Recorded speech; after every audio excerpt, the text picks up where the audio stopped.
I want to be careful with this one because day 8 of my devotional is easy to misread. Beauty from ashes can sound on the surface like a challenge, like a grief is a project, and if you just do it right, you'll produce something beautiful from it. Like the beauty is your job. I don't believe that, and I didn't write it that way.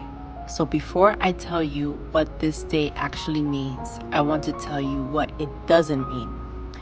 It doesn't mean you have to find the silver lining. It doesn't mean your loss was secretly a gift. It doesn't mean if you're not seeing beauty yet, you're doing grief wrong.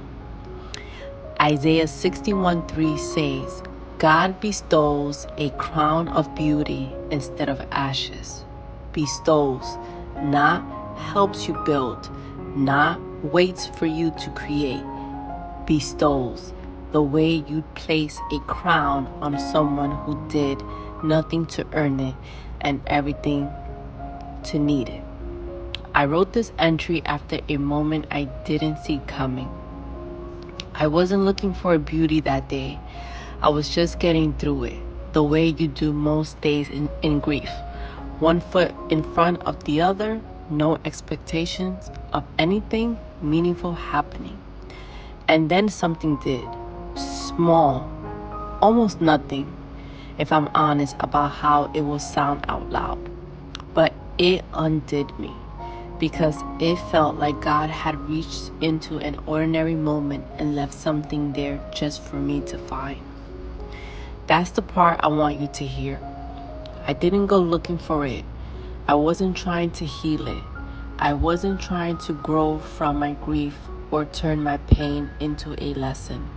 It just showed up, uninvited, unearned, and completely unrelated to anything I had done to deserve it. That's what beauty from ashes actually looks like, I think. Not a transformation you engineer, not a takeaway you're supposed to extract from your suffering, so it wasn't wasted. Just God doing what He does, something right in the middle of your worst season without asking your permission or waiting for you to be ready. If you're in a season where nothing about your grief feels beautiful, where it just feels like loss, plainly with no upside in sight, I don't want you to feel behind for that. Some days there is no crown. Some days there's just ashes, and that's allowed. This verse isn't a timeline you're failing to meet. But I also want you to know that beauty finding you doesn't require you to be ready for it, or looking for it, or in the right headspace to receive it. It found me on an ordinary day I wasn't expecting anything from. It can find you the same way, not because you did the healing work correctly, but because that's just who God is in seasons like this. You don't have to manufacture meaning out of your loss. You don't have to make sure it wasn't for nothing. That was never your assignment. The crown was never yours to build.